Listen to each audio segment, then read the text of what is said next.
Happy Metal Monday. Yeah, Happy, special happy Metal time. Monday. We're covering a lot of stuff going on. What's going on there? I'm streaming from my phone and it was like incompatible browser. I thought they was about to kick me off or something. Like, oh no, you got to get up out of here. They said no, you got to download the app, brother. Yeah, man. Happy Metal Monday, fellas. Yeah, shoot. How many medals we got? 4? We got 5. Ooh. Wait, no. Oh yeah. Yeah, 5. Oh yeah, we got 5.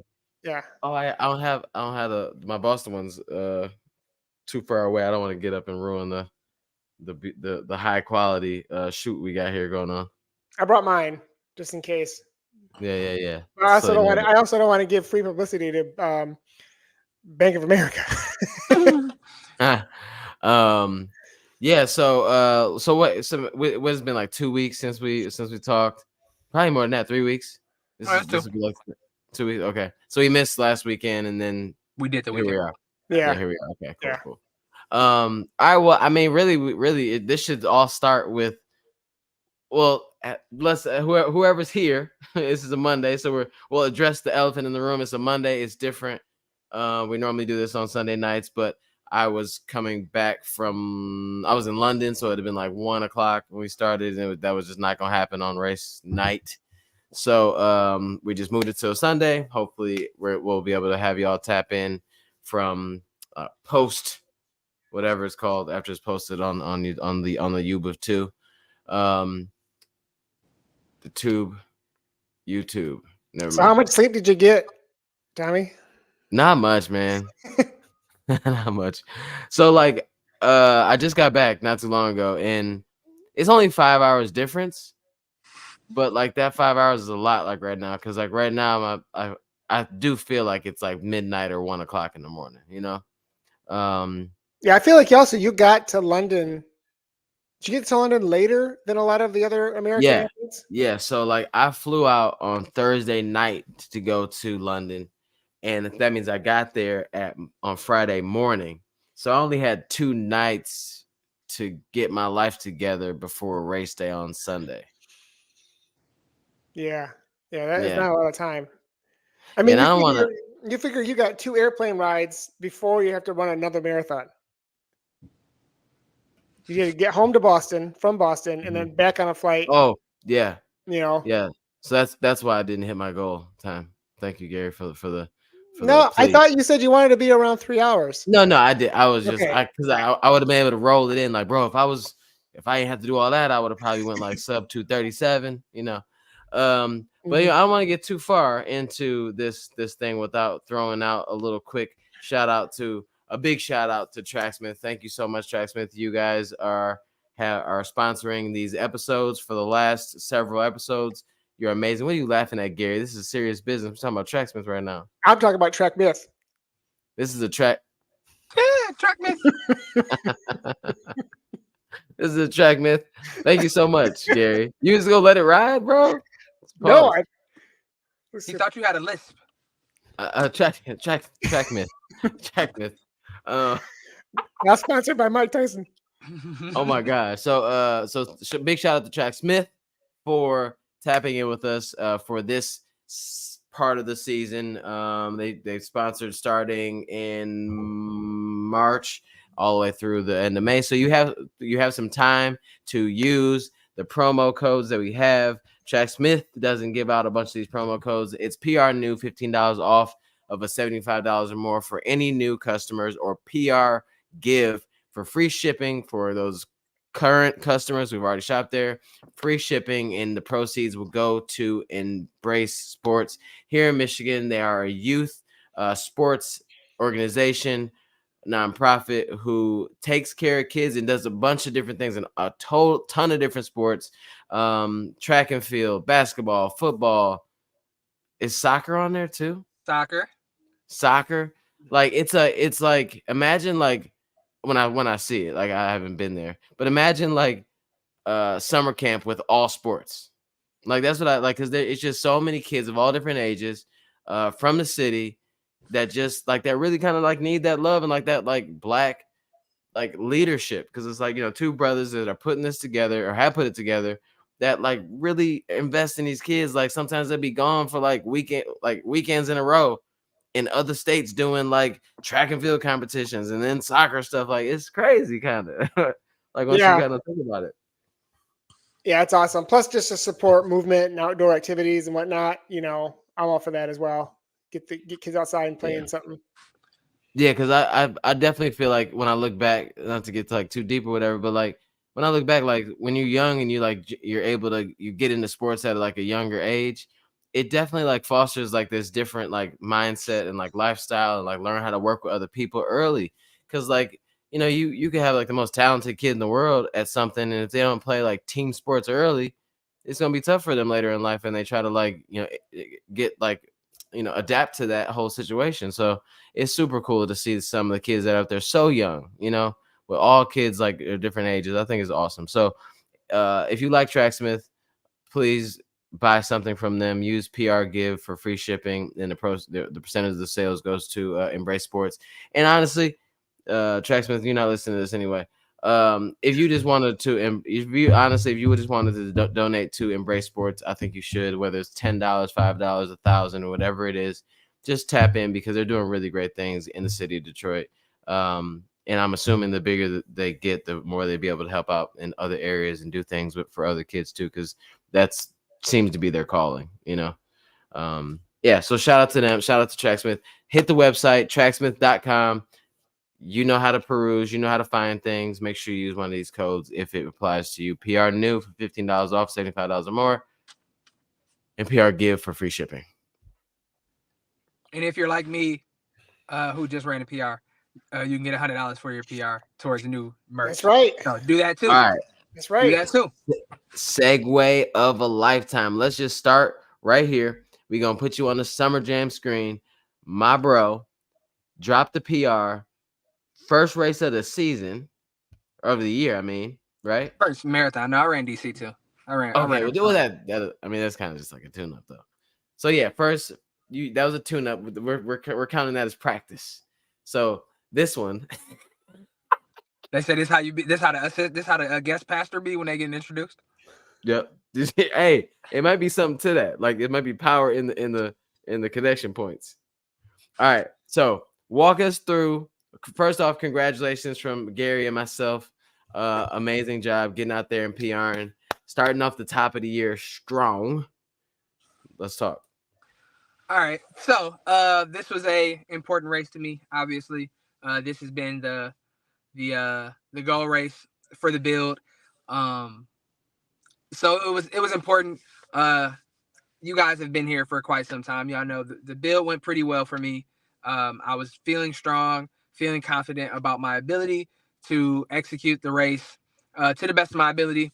I ran my previous PR was 302, 305, 302.35. I ran this one 301.56. So 40 something second PR. Not quite what I was looking for, but you take the good and the bad. So it's the fastest I've ever ran a marathon, fastest I've ever covered the marathon distance. So that's to be celebrated. But it left me wanting more. It left me yearning for a little more. So that's kind of where I'm at right now. I get that. I was talking to Ern, who ran the Martian Marathon as well. And you guys had some, who also PR'd, I should point that out. But you all had some weather conditions you were dealing with, changing course at the last minute, strong wind. Yeah. Oh, man. Yeah, well, I was trying to tap into like what was going on. It seemed like it was like a hurricane happened. Like, what happened? It wasn't that bad. I'll say that. It wasn't that bad. We did have some gusts, but we were only running into the wind for maybe a quarter of the race. It wasn't like half of the race was like into the wind. So, no excuses, no reason to blame the weather. But yeah, it was. Other than that, it was a beautiful day. Sun was shining. It was 40 degrees. Couldn't ask for better. It would have been nice to run the original marathon course. Unfortunately, the original marathon course was flooded, so we had to run 2 loops of the half marathon course. So that kind of threw things off a little bit, but not really, because A marathon is still a marathon. It's not like it was a huge, change. We were still in the same area, still running mostly the same route, just a little out and back. That was a little different. So, it I ran in much worse conditions. Let's say that. Oh yeah, we know that. Bro, so tell me about, like, walk me through quarter mile by quarter mile. Uh Tell me, like, so, like, to me, whenever, like, I think about a marathon, there's like a few good things that, like, I did well, and then hopefully not a few, but maybe one or two, like, things that, like, I would like to have, like, to learn from, even if it didn't play a big role into the time, you don't think, but something that you like, I don't want to do that again, or I want to get better at that. Like, where's a few good things and, like, one or two things where you just like, I want to work on that. I would say a few good things is, per usual, I was pretty even with my effort. Starting out, just getting to the pace. Ari wanted me to stay around 640 to 635 for the first half. Like, she's like, that's the speed limit for the first half. Let's not even think about trying to push it any faster until at least mile 10. And then she was like, if you feel good at mile 10, you can get a little closer to 635, maybe 630. But she's like, for the first 10 miles, no miles faster than 635. That's the hard speed limit. So that's what I did. I was pretty much on point with that. The next 5 miles, picked it up just a little bit, maybe got a little closer to 630, but still right in that same range of 635 to 640 to 635. I think my first 18, my first 18 miles were within 6 seconds of each other or something like that. So very smooth, very even race. So we started out, it was a smaller race. I think it was 175 finishers in the marathon, which was fine with me. Yeah. I like that. So when we started out, people kind of settled into position. There were 7 people ahead of me at like the 5K mark. I was able to overtake 4 of them. And I think at the halfway mark, I was in 4th place. But man, I was pretty lonely at that point. But then I just hear footsteps and I hear bikes. And they're like, here comes the half marathon. And the half marathoners, came blazing by. And that's really not the greatest like setup for a marathon, is to see a bunch of half marathoners run by you. But I was just trying to stay focused and just like not let that bother me. I still had the same, like, I had a bike kind of like escort. One of the Was bikers, it like a lead bike? So yeah, I think they had a bike with the lead pack, a bike with the chase pack, and then, well, not chase pack. It was 2 people together in the front, one person kind of tailing them, and then I was behind them. So they had enough bike support to kind of give us all a bike for a while. But yeah, once I got to about mile 19, I started feeling the marathon. It started feeling like the marathon. I began to fade a little bit, but I told myself, if I just stay the course, like, don't. There's been times where I just mentally fall apart and like let go of the rope completely. And I told myself that wouldn't be the case this time. I'm like, even if I'm just jogging, like, I have to keep going. Like, this is like, stopping, feeling bad for myself was not an option. I wanted to make sure I stayed locked in mentally and just like finish the race and didn't like make excuses for myself. So it got a little rough. The back end of the course, especially in that second loop, those hills started to kind of bother me. So it got a little slower.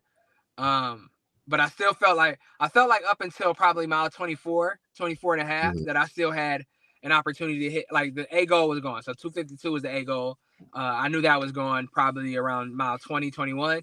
But the B goal of running under 3 hours was still in play. I knew it was still a possibility. I just had to really like dig deep and find something to push me through. And I thought I did. I started to get closer back to the marathon pace and just like grit and try to make it work. But then dealt with some hamstring cramps around mile 25, like right around 25, almost 25 and a half, which is kind of cruel. So I had to stop and like massage it out. But once I did that, I was able to finish, and I finished running. I didn't walk. I didn't, so I was happy to finish and like not give up. Like I didn't give up at all. It was a fully locked in effort the entire way. And I was rewarded with a PR. So Seagull, I guess that's kind of Seagull was PR. So that's not a bad Seagull though. Yeah. Right. Yeah, that's a bad Seagull.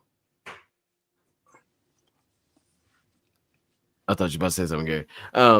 So yeah, I think that's dope. I mean, because it's like the marathon's weird though, man. Because it's like you could be right where you want to be though, like until it gets really weird, and it can and time is so strange because it's like it takes so long to get to like mile 20, 21, 22.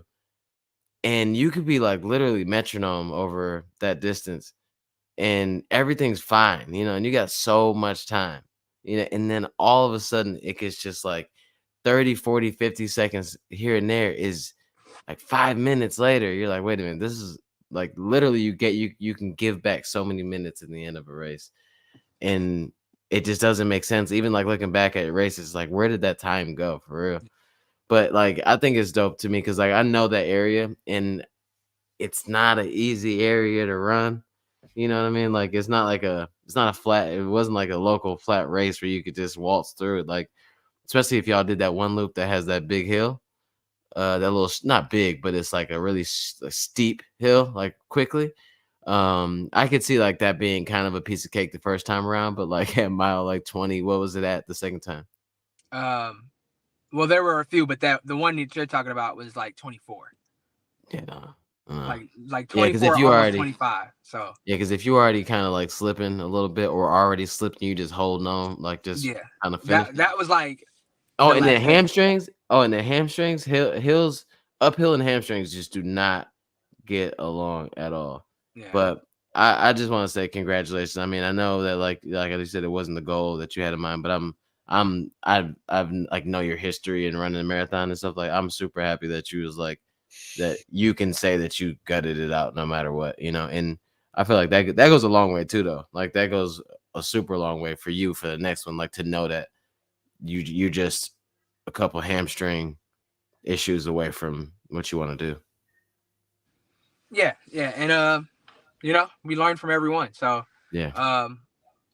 I tell people like I failed to hit the goal, but I'm not a failure.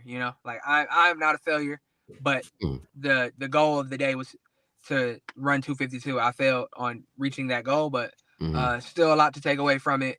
I still got fitter from the training block. I still got fitter from racing. So we're just gonna keep rolling and roll that momentum into the summer, and then hopefully roll that momentum into the fall for another attempt. Yeah, and could you mind? So, like, I'd love to ask like people what they thoughts, because I was talking to my mom about failure, just I think yesterday. But like, I'm like, it was yesterday. I'm not a big proponent of failure, but like, I definitely believe that like you can fail. Like failure is a thing, and I just feel like it's like part of like growth or whatever. Like, if you're a weightlifter or bodybuilder, the whole like you literally have to, if you want to be a good bodybuilder, you like have to go to failure as much as possible safely, and like they literally call it go to failure, and that's fine though. Like you don't want to like beat yourself up and like I'm a failure because I didn't hit my goal time. That's not the case. It's just like acknowledging the fact that you didn't do what you wanted to do, and then you can learn from there. Because if you just go like, if you just change it, then you just don't get to learn. Like you don't go, okay, I messed up. Like you get to say you did it fine, And that's part of the challenge of racing. Any distance really is you're not going to PR every single time, but as long as you pick up something that you learned to put into the next race or the next attempt, that's the most important part, really.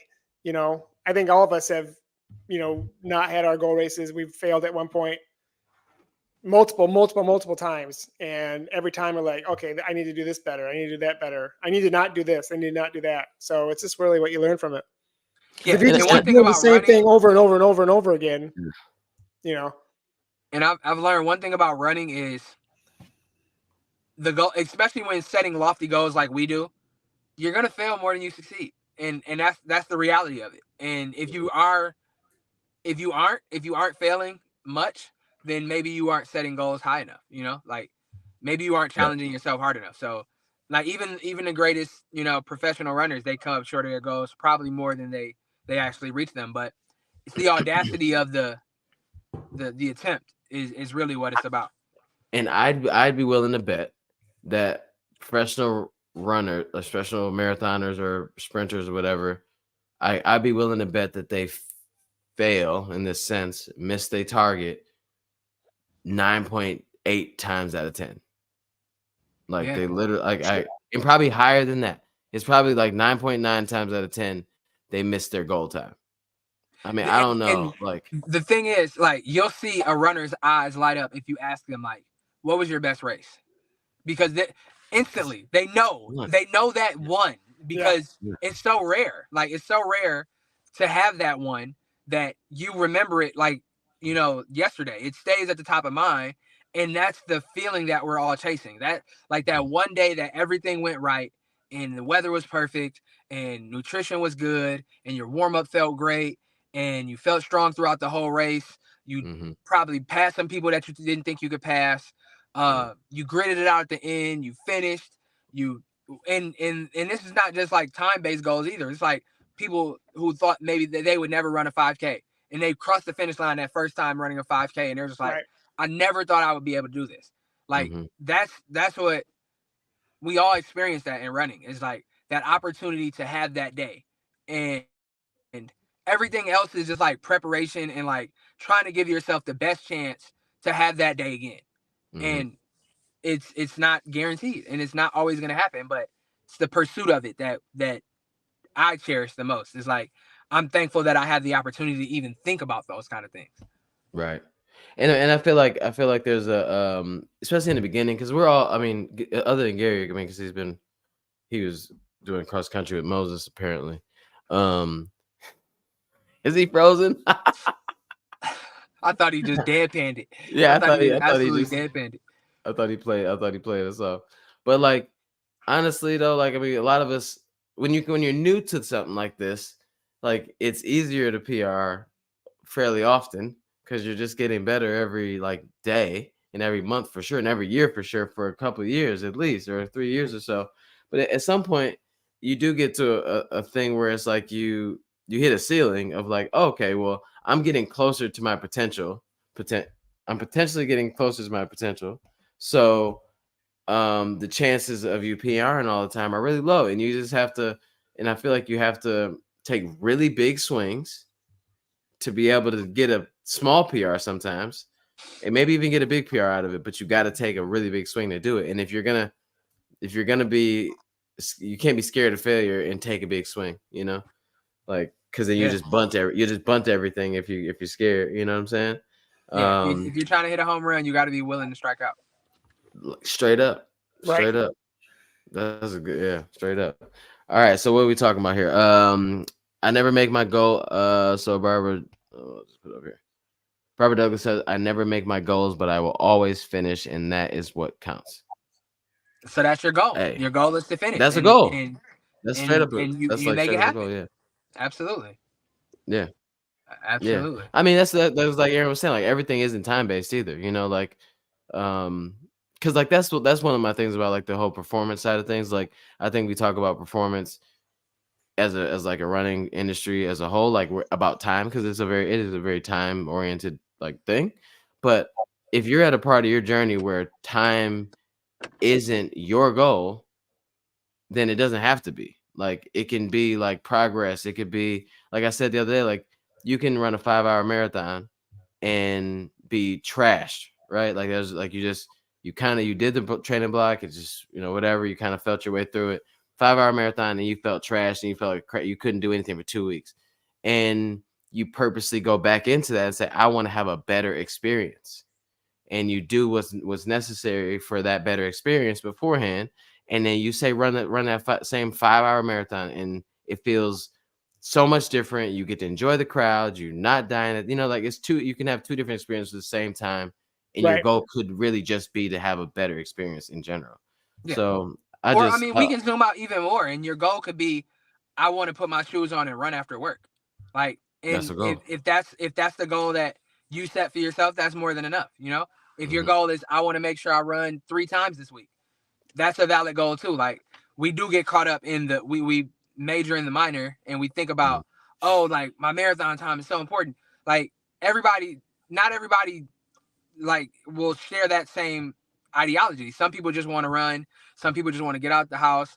Some people just want to put their leash around their waist with their dog and get their dog out so their dog can get some exercise. Like, everybody has other reasons for why they run, and they're all valid. Like, Yeah. Right. and the goals that you set are absolutely contingent upon what you want to do with it, and that's the beauty of running, because it'll meet you where you are as long as you meet yourself where you are. So, like, even if you have no desire to ever run a marathon in your life, just getting outside and spending that time with yourself alone is enough. Like, and if your goal is to run a mile, if your goal is to just get out there, making that happen is more than enough. Yeah, for sure. Like Mark said, his Boston goal was not time for the first time running, but just to have a good time. And that's perfect. And then Maurice said, I've always felt the race is a celebration of the journey and training. Like, yeah, I mean, we're all it's I just like the fact that it can be nuanced and it's not all about one thing. And I've learned that, honestly. Like, I've learned that. We'll get to the next marathons really quick in a second, but I've learned that recently, or in the last like year or so of my like running journey, with all this like silly stuff. I mean, not silly, but all these races I'm doing. It can't be about time for me like this at this point. Like, I can have a loose goal, but like I can't drive myself crazy like and not have a good time doing all these, Right. and just like beat myself into the dirt every time because like, oh, I didn't make it to this. Like, and it's a different experience. It's still challenging. Like, we can't act like running 15 minutes slower than your PR is easy. Like, it's really not. Like, we're so worried about this time thing, but it's all really challenging. Like, it's still 26.2 miles, or it's still 13 miles, or it's still 10 miles, whatever it is, it's still challenging to based on where you are in your journey. So it's like, sometimes you just got to have fun. And your goals can shift as you go through the year. You could have a spring where it's all about fun because you hate training in the winter and you want to train in the summer. You want to go hard in the fall, or the opposite way around. Like, everything doesn't have to be the linear. Like, it doesn't have to, all racing doesn't have to be the same, all right, let's get to the next one, because this is a Metal Monday, not Therapy Tuesday. All right, so I'm gonna let you go into this one, Gary. Gary just raced. Aaron raced last Saturday. Oh no, like 2 Saturdays ago now. So you're right. Yeah. Yeah, it was a week. Not this past Saturday, but the Saturday before. Yeah. So Saturday before, and then Gary and I ran the Monday following that. So a week from yesterday. Today. A week from today. A week ago. Literally today. 7 days ago. Yeah. 7 days ago, we ran the. It's like a. I wouldn't say it's a big race, but it's just like one of those ones. It's kind of like You may have heard of it. You may have heard of it. Yeah, it's kind of like lingers around. So it's the Boston Marathon. Gary ran 7 days ago. Yeah. And so so Gary, to set it up, if no one knows, Gary put in, go to Man's Strava. Man's Strava is mad fam. Like, literally, like, stupid miles all the way across. Feels good, felt good, all that stuff leading into this race day. Last time you were in Boston was a PR. Yeah. Was your current is my PR. Is my current PR. Yeah. In 2021. And with that segue or lead in, you take it from here. Tell us how everything went, and you're off. My story is pretty much the same as everybody else's who ran Boston. I felt good. I mean, I was locked in the whole weekend. Aaron, hold on. Sorry, I can't do this. Hold on. Where's your medal, Aaron? Do you have your medal? No. Dang. Okay. I wanted you to show it. No, of course I don't. I threw it in the lake. No, that the Martian Marathon medal was the same medal for every race. Okay. All right. The alien. Yeah, it was the little rocket ship, Yeah. and everybody from the Oh no, I 5K have to an the I got an I have alien. an alien. I have a couple aliens. yeah no, it Oh was a no, rocket he's ship. saying Everybody it's from for the the same 5K to the distance. marathon got the same medal. Oh, okay. All right. I'm not a fan of that one. Go ahead, Gary. Okay. Anyway, I was locked in. I had a great training session. This is the first marathon I had where I had a coach, Melissa Johnson White. Tommy and I, we share the same coach, and we had talked about it ahead of time. Like I had a governor, like for the first part of it, like Aaron did. My first 5 to 10K was to be 6:40, where my marathon pace was 6:29. But we kind of saw the heat coming up a little bit. Boston, I think Tommy's mentioned this a couple times, and I'll get to it in a second, where the sun was mad about the eclipse that had taken place a couple days ago and decided that it needed to prove itself that it was the dominant, what's the term? Dominant object in the sky, sphere in the Yeah. sky. But we saw the heat was coming because it had been kind of cold and chilly and windy throughout the couple days leading up to Boston, but not sunny, like overcast. But come Monday morning, there wasn't a cloud in the sky, and we kind of prepped for it in the sense of take it easy for the first 5 to 10K, which I did. I was running at 6:40 for the first 5 to 10K, but it kind of felt like a struggle for a little bit. Like this shouldn't be. This should be a little bit easy. But it was it. Well, I'm not sorry. Was the first like mile super like packed up? Yes and no. But I really put the brakes on because I was supposed to go 6:40. I ended up going 6:50. And yeah, like I really like I was over patient a little bit, but I was not worried about it because I figured I'll make it up at the end. It's only 10 seconds. Mm-hmm. But throughout the first 10K, I'm like, this should feel a lot easier. Something's not right here. I got down to goal pace for a good number of miles after that, feeling good, not feeling great. You know what I mean? Just I'm here. And then then the heat started getting to me and I started throwing stuff. Like I had a bottle of Morton's with me, tossed that to the side, took my hat, tossed that to the side. Like I just started dumping water on my head, drinking more water. And I think by that point, around mile 15, it was too late. The heat had set in. And then right before the Newton Hills, which is around mile 16, my right calf literally cramped up for the first time ever. Like I had to hop off to the side of the road. Oh dang! To walk because I couldn't go. So I walked for the first time ever in a marathon, which there's no shame in that.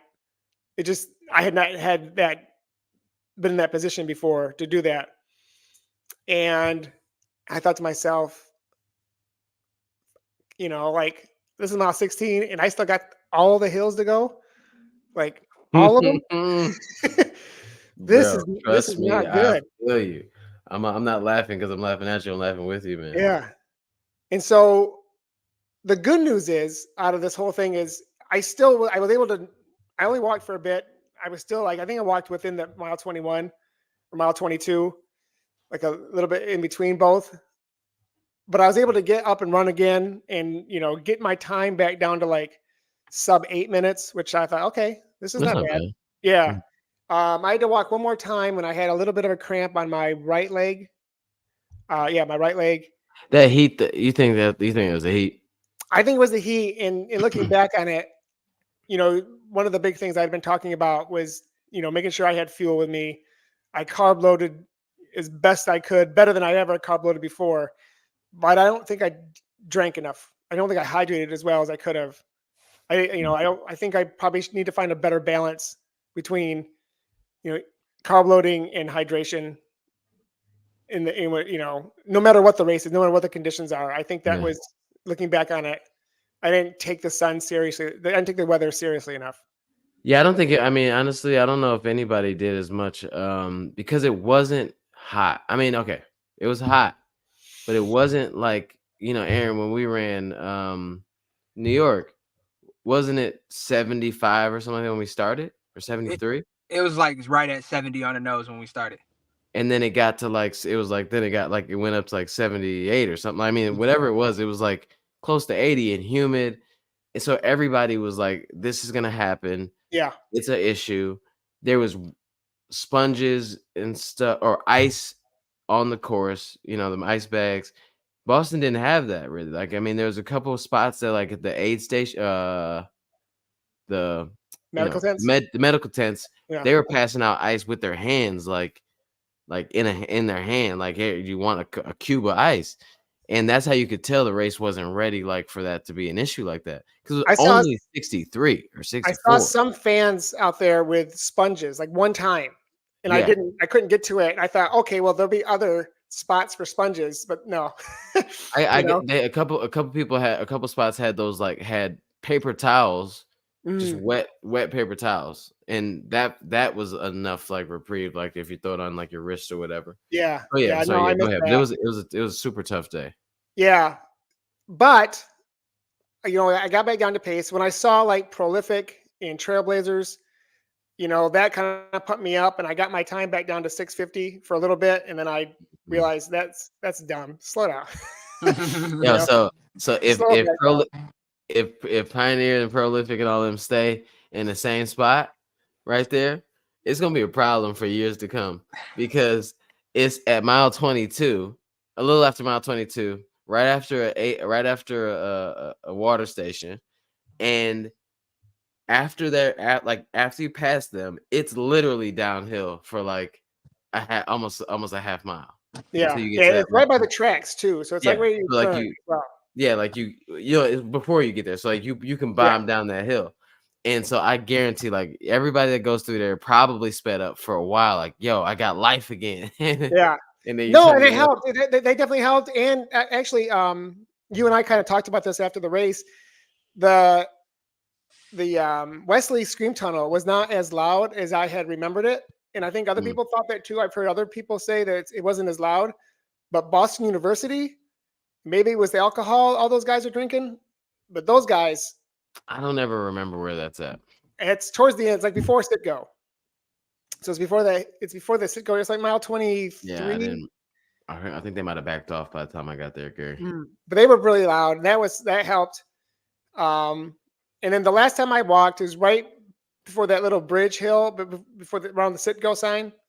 The Sitgo Bridge. Yeah, and some guy looked at me and he said, "Gary, you can do this. You got to get going." And I just like, you know what? You're right. I have no idea who the guy was. I don't know if he just looked at my bib number and looked me up or whatever. But you can do this. And I was like, yes. And I finished the rest of the race. Again, sub 8. Like, so I think the fueling helped. Like at least that got me to where I could get my time back down. Like I wasn't like shuffling in. Yeah. So I think that helped quite a bit. I just think I just wasn't prepared, like a lot of us, for the sun, because it wasn't hot. It was just nothing but sun. The UV, I think the UV was way up or whatever. It did feel like your skin was just it was like everybody was just cooking out there. Yeah. I laughed because that guy who talked to you, who said your name and everything, I guarantee like everybody watched you like acknowledge no one. Like you probably like an he was at an outer body experience. He just looked up, he's like, "Yeah, man, I could do it." And I was like, who's that? Who's that guy talking to? Just looking at a wall. Boston tore you up, bro. You talking to walls now? Hallucinating. There was no bridge. Yeah, there was. Whoa. He was already finished. But yeah, so I let me switch with you, Gary. But do you have your medal so we can see it? So I do. I have the Boston Marathon Bank of America medal. But it's got this. This I don't like.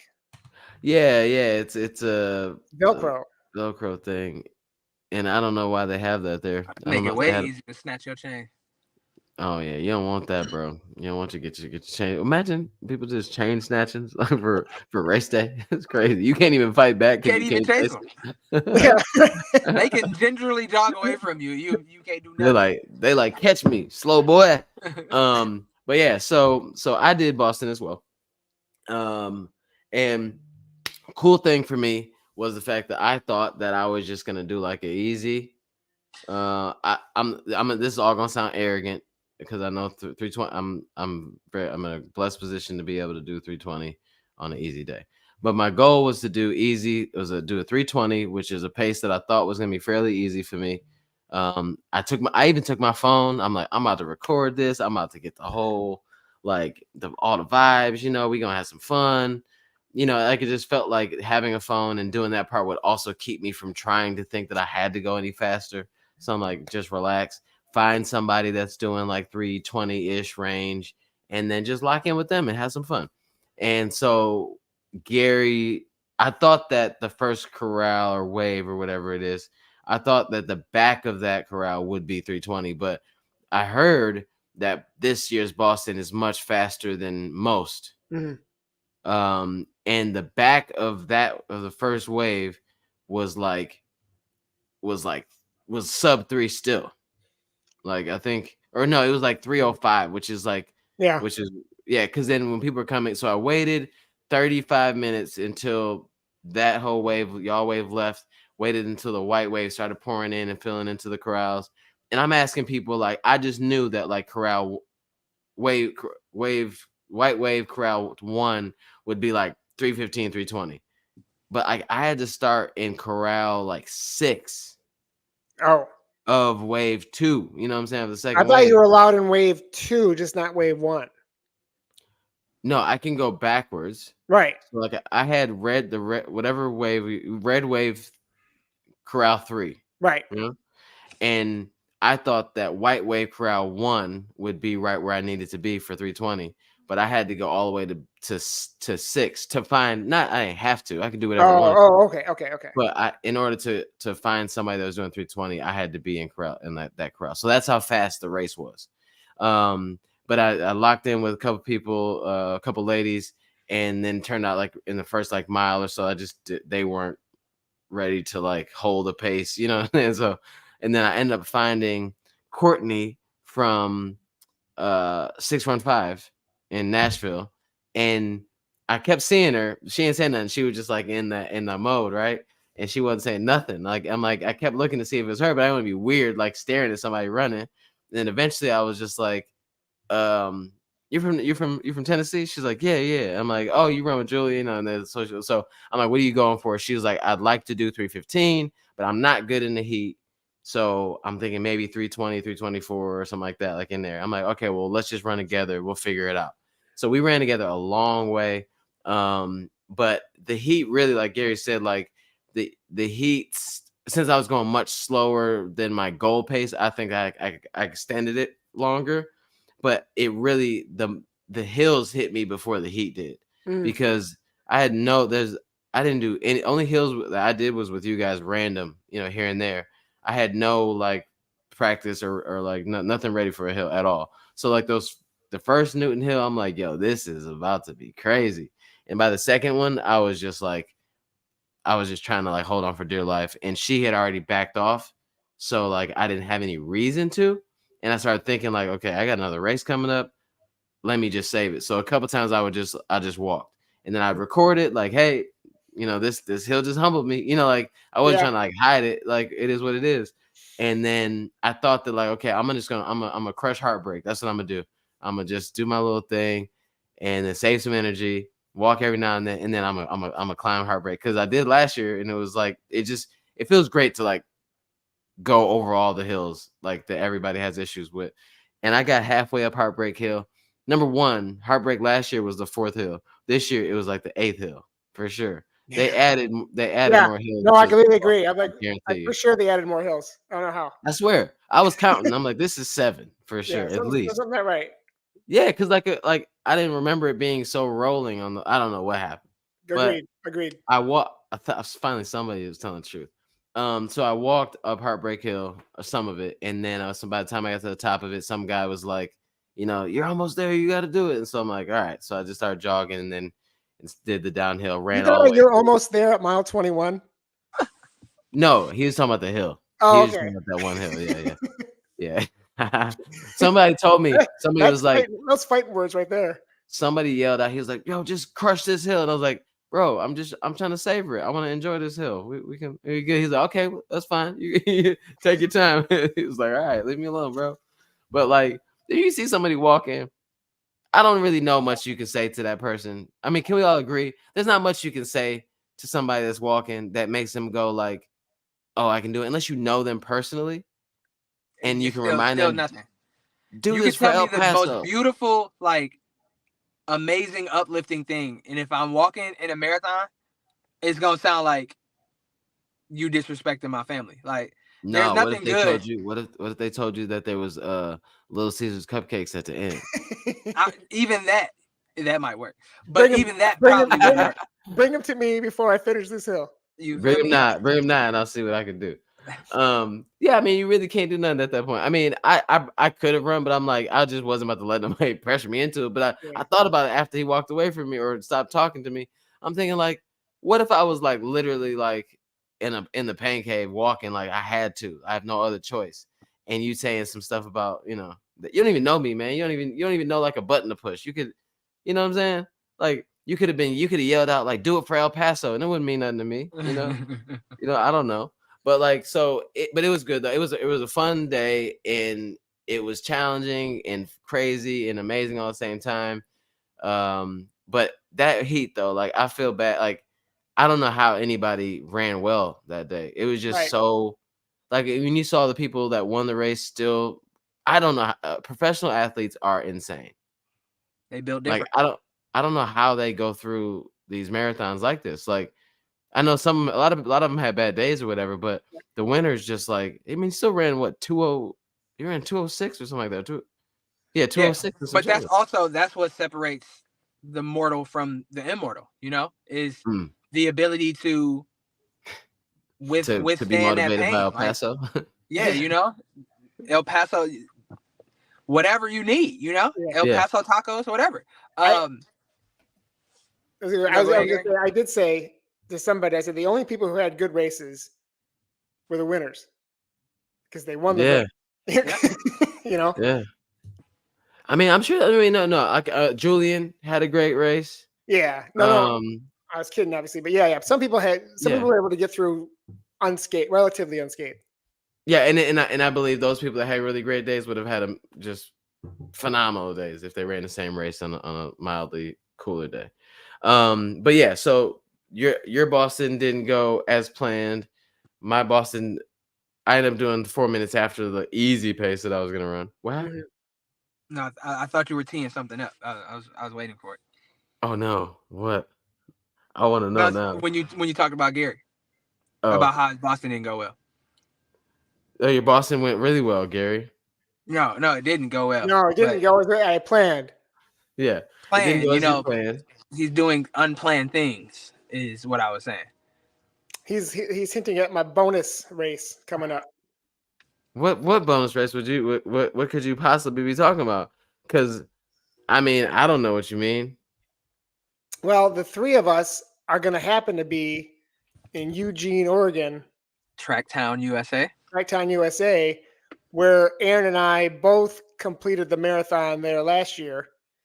Yeesh. I think almost immediately I sent a text to you guys and said, "What's the weather in Eugene?" Like pretty much like 5 minutes. Why would you need to know the weather so you can? Why? Because you want to wear shorts in the expo? Is that what you're talking about? And of course, me being the instigator that I am, and with my history, I immediately sent the weather. Yeah. Immediately. Yeah. So like you Aaron's could like, do what, I got you. So it took me a few days to kind of do the math about the flights home and just how I feel about this. But I talked to my coach, I talked to my wife, and then I reached out to the race organizers at Eugene and I said, I know you're all sold out, but by chance, do you have a bib available for me? And Becky over at Eugene Marathon was like, absolutely. Done and done. So I have not stopped training yet because I'm looking at the marathon. I'm looking at the weather. It looks phenomenal. I feel great. I am ready to get this started and get my time down to what I want to be in Eugene, because my goal is a time goal. I know other people have different goals, My goal is a time goal. My goal requires a time. Yeah. Man, so like when you have like say, yo, what do y'all think about this? And I'm like, do it. Like, I mean, honestly, like if you feel like you can, and you're at a point in your life where you have the ability to do so, like how dare you not do it? Like if you have a chance to get into a race last minute, you're already gonna be in the same city and you think you're fit enough to pull it back and keep training, why not do it? Yeah. It's a perfect opportunity. And there's just no way I could pass it up. All right, let's give like a round of applause. I don't even know if there's a clapping emojis. Let's give a round of applause for Gary for having the gusto to go back and do it again. Yeah, no, I'm happy for you, bro. That's gonna be great. I can't wait to see that. I'm happy that you'll be racing that day because we'll be able to like, oh man, Aaron, it's gonna be so great. We're gonna get like the little electric bikes and be at all the spots. We're gonna be we gotta do it. We gotta do it, bro. We're gonna be out here because last year it was just me riding around. I was with Knox, but like he was like with somebody different. We could like literally be like, Can Gary. you imagine the Scorsese type footage y'all could get? Man, the high level quality content that we could get. It's gonna be unbelievable. We're talking mad edits. No, emotional, intelligent, whimsical, inspirational edits, bro. Crazy, all that. All that. All right, well, I'm happy for you, Gary. We got to make sure that you got some Tracksmith. Thank you so much, Tracksmith, for sponsoring this episode. Yes. That was very helpful. Nice plug. All right, quickly. I'm gonna jump into the next one. Segue. Gary's gonna be doing the race. So he's gonna be doing 2 this spring. Aaron did 1, and I don't know what his next thing is. But mine was after Boston. I had to hurry up and get ready to do the London Marathon. London Marathon was yesterday, and I have the medal, and I'm happy to show it. This bad boy is pretty. So I'll put it on for you. But yeah, so I had a really great time. Went out there. Thank you so much, New Balance, for the invite and bring me out there. Boston, London was my 6-star race, so I'm like, hey, I did Boston before. Hopefully, I can finish. Thank you so much. So hopefully, I can finish this race. I figured, like, honestly, like worst case scenario, I could walk, 16 miles if I had to just like walk to get this medal. But the goal was to go. Kafuzi had a plan to run, like he had trained for like 255, 256, I think. And he's like, well, training isn't going 100% where I wanted it to, but I'm still going to try. So I'm like, I'll run with you as long as I can, like, hold on. I'll stay with you. And so London has like, I think 2 or 3 different start spots. It's like New York where they all merge into like a mile 3 or 4 or whatever. So it turns out Kafuzi is in a totally different wave, a totally different spot. So I'm like, dang, in there. But it turned out that a guy named Mikey from Berlin and Matt James, the from here, the guy from The Bachelor, and Tua and Joe from us, from We Were on 313, and a guy also from Berlin. We're all going to be around this same 3-hour mark. And Mikey and those other guys are like really fast, like their PR is like 238, 239. So they're like, we're fresh off of running TSP solo. Oh, wow. So we shouldn't be able to run 3. Like, what, bro? TSP is like 330, 340 miles, something like that, right? Yeah. Both of them ran TSP solo. Mikey didn't finish because he had to pull the plug when he got to that the cell phone tower desert part. You know what I'm talking about? The one with like all the cell phone towers in Cali. Did he get attacked by a dog? Well, no, so I guess it's like, I guess in certain parts of TSP, you have to, if you do that, if you start that segment, you can't you won't be invited back if you don't finish. Like you have to decide what you're gonna do, because it's a big stretch where you're all alone and you can't take a car. So it's like you can't decide, like you can't put them in that position and not and decided to try to stop. But so he was like, I can't do a whole nother day by myself. I just can't right now because like he's like my leg and my ankle, my head, just everything's just messed up. Anyway, so he had that was like 3 weeks ago, which is crazy. So we all go out same pace. We're running, we're smooth, we're cruising. So London is not a flat course, but there's rollers and like cool spots. You know, like it's like those forgiving rollers where it's like you see the hill and then you go over the hill and you're down the hill. There's no like stay up there for like a mile or whatever. It's like Right. literally nice rolling hills. And if you do climb for like a mile, you get that all back like immediately, you know. So it was a really nice race. Reminded me if you mixed Berlin and New York, because Berlin's a fast course, New York's way hillier, but the energy that New York brings is the same type of energy that London brings, which is so surprising to me. Like at one point, there's a section where it's 2 miles probably with just 5 to 6 deep rows of people on both sides screaming like for a long time. And in front of you, it's only just a sea of people. You can't even see who's crowd or who's running because it's just so many people on these streets. And it's energizing. It's amazing. They've got like mascots and stuff like running because people try to do like world records like in like a dinosaur costume or whatever. But so I stuck with this group, did pretty well, got to like mile 8 or 9, felt like okay, this is not fresh leg Tommy. This is like this 6 days ago we did something, you know. And then by like mile 14, I had to like change my stride. My leg started doing the thing it does. And so the rest of that race was just me like figuring out how to not like really hurt the other leg. It was because I could just feel the right leg just getting more and more tired. And this guy Mikey though, because he's built different, every time the crowd would get kind of quiet, he'd be running back and forth around the road, swinging his hands up, get hype, all this stuff, grabbing me waters. They have water bottles, the small ones that we carry on purpose with the sport tops. Like you grab the bottle out their hand with the bottle top closed, already, you know, cracked and open, but closed again for you. And it's the best thing in the world because you can just grab a bottle, you can grab 2 of them and just run forever. And then pop the tops open. It was amazing. And then Joe was like, bro, is these sport tops? Bro, is these sport tops? Bro, they in the future. I'm like, they are. This is crazy. I tell you what, I carried my Mortons with me for the first portion of the marathon, and I thought this is gonna be great because I don't have to go side to side for the cups. Yeah. The cups were crazy in Boston. Like they were all over the road. Yeah, you know, you're crushing, you're slipping all over it. No matter where you ran, you couldn't really avoid it. I never seen anything like that before. I don't remember that mess in any other marathon. Yeah, like it was Boston. It was crazy. And imagine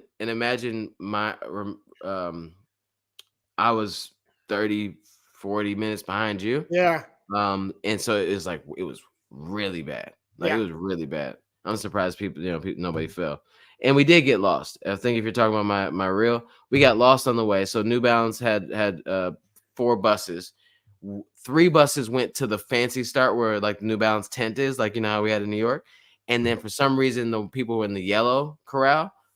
You just go to the yellow corral. Like there's no thing. So our bus got lost. And we were supposed to be there 45 minutes before we ended up actually getting there. This lady on the bus was like, I can't take it. You have to let me off of here. I have to go to the bathroom. And so as soon as she like made the bus driver stop, everybody got the bus. We're all finding bushes randomly in London, like finding bushes. It was crazy. But it was back to the race. It was a really great race. Had fun. I was shooting for 3, did 3:01 and some change. But it was definitely one of those races where like, I'm really proud of like Aaron, like I felt like Aaron in that moment where it's just like you just find what you can find to hold on to and then just stay there as long as possible. Like you just got to gut it out and do everything you can. Like I was able to finish pretty strong, but I think it was just because like I knew that like I have nothing else after this. Like, yeah, just as long as I'm not hurting myself for real, I was being very careful. Like, don't hurt yourself.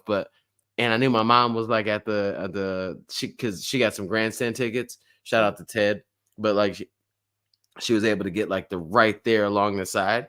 So I'm like, okay, I know she's there. So like, I got to at least get to that point. And We got to get the 6-star vibe, and it was such a great experience. I would London is probably my favorite race. Oh wow. Like I'd go back at this moment. I'd go back to London over and over. I mean, it was just such a great experience.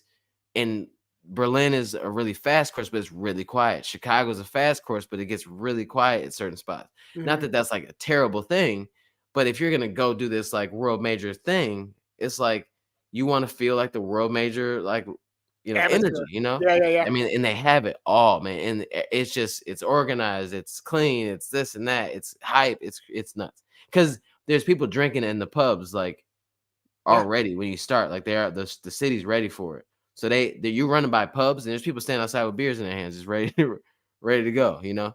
But Real, it real was quick, going back to what you're saying about, your mom was going to be there at the end.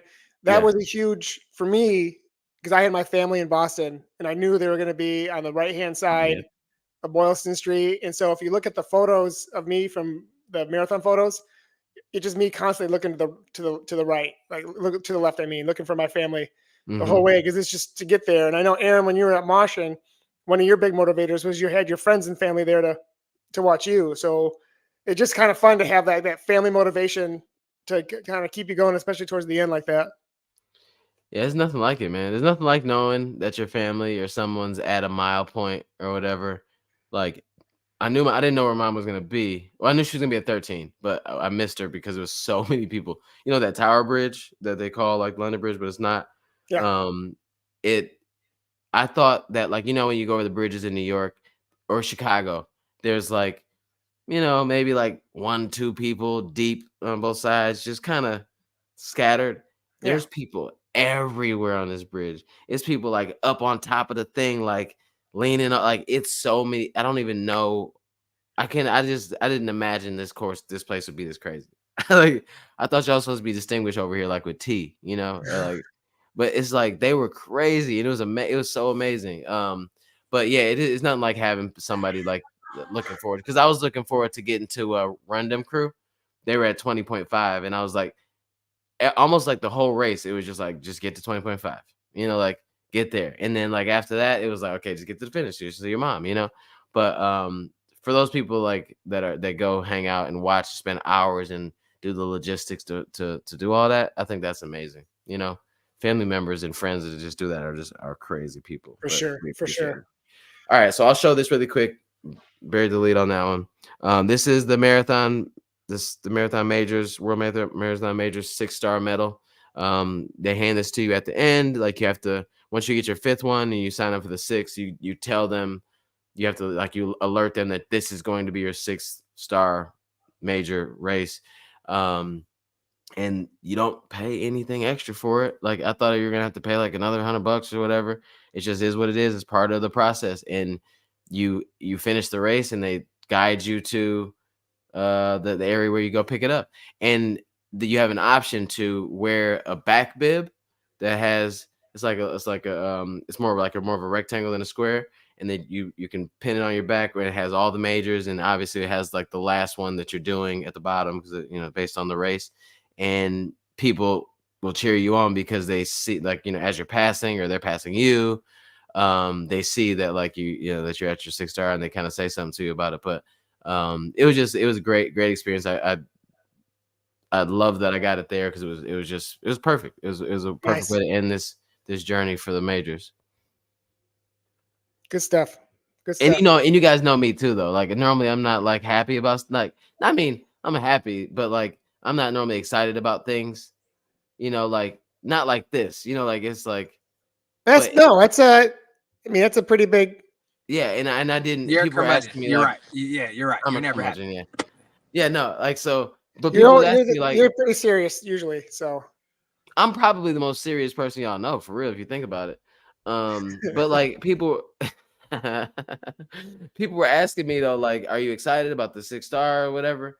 And all I have for him was like, yeah, I'm excited. Like, it, I just didn't put much into like that part. Like I don't know what part I enjoy doing, but I think I just like the race part. I don't know what it is, but I wasn't like, oh, I'm gonna be a 6-star finisher, But then when I got it, like I had it like in my hand, it's like, wow, this is different. This is special. You know what I mean? Yeah. And then I immediately felt it and was like, okay, like I'm proud of myself, for being able to do it. And then I'm also proud that, because really all of us, like our friend group, we're all in a really unique position to be able to to do this stuff, and to be able to race it physically. And then also like we're in a dope position to be able to to have friendships and connections and stuff like that, to be able to go do these things and represent, ourselves and our friends and our people, I think it's really dope. So Yeah. I was happy for me and whatever I represent too. For sure. For sure. Good shit. Good stuff. Can I say that? I already did. Can I say that? What in the heck? All right. Well, Aaron's sitting in the car. Aaron's been patiently waiting for a track to explode on. Which marathon maybe was your favorite? I think I'm gonna have to probably go London. I think it was London. It had a lot of the vibes of the other races just mixed in one, and I think that it's just I didn't expect that at all. I heard London was crazy. It's not crazier than New York. Somebody told me it was like hybrid in New York. It's not hybrid in New York, but it's just more consistently loud. Did you eat beans on toast when you were there or no? I did I ate some beans and some toast this morning at the airport. A proper English breakfast. Yeah, I didn't have it until that moment. I didn't even realize that was proper English breakfast to. That's probably good that you did it afterwards too. That was probably a smart move. Yeah. But we said London's kind of cool. It has all the. I'm still got to get used to that left side of the street driving thing. It's scary, bro. Scary because you don't want to step out because you so naturally step into the street and look left. Oh, right. You gotta look right as a walker.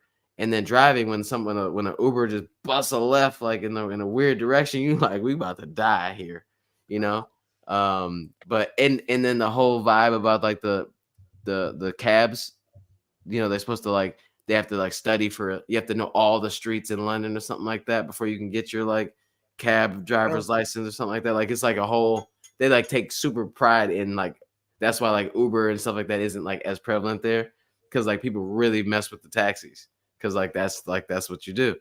And the one, even the guy this morning, we called Uber. He was like, the guy at the hotel was like, you should have just called a taxi. They know where they're going better than these Uber drivers do. And I'm like, okay, all right. Good to know. Shade the Uber drivers, all right. But yeah, no, it was great. I'm happy that we knocked off some marathons this as PR project, and Gary's about to go do it again. Everybody stay tuned to our Instagrams, personal, and then also the PR project Instagram coming up, because it's this weekend. We will be in Eugene. We will be highlighting some of the things that we're doing. It's called the Eugene Marathon PR Project Living Room Show. Mm-hmm. They're going to set up a living room setup for us right outside of the expo. We're going to be talking to local celebrities there, local run celebrities, and then people that are coming in for the race. So some of the elite racers that are coming in. Yep. So it's not going to be live though. We will be filming some of it for content purpose, but it won't be live. So if you're going to be there, which I know a few people even in London were telling me they're going to be there. So if you're going to be there, make sure you stop in during the times we're there. We're on the website. And then if you're not going to be there, just tap in. We'll try to share as much of it as possible. Yeah. Wish Gary luck. Send him some DMs. Tell him how amazing he is. All that stuff. We look forward to cheering Gary on for sure. Yes, we do. We absolutely do. But all right, guys, I think that's it. Thank you for joining us on a Monday. Special Medal Monday. Yeah. We get some good numbers on a Special Medal Monday. I've got this medal and this medal. Gary's got his medal. Oh, you see that? Damn. Did you know that happens? No, I didn't, but it happened. Really good. Oh, it's because your phone. Yeah, probably. Oh. Dang, that was sweet. Do a thumbs up. Hey, there it is. It's right there. Off the screen? Yeah. Oh, dang, we missed it. Dang. All right, well, anyway, peace out, guys. Ugh, there we go. All right. Peace out. I was right. like moving Deal. so slow. All right, guys. Oh my God. All right, man. We gotta go over here. All right. Peace out, guys.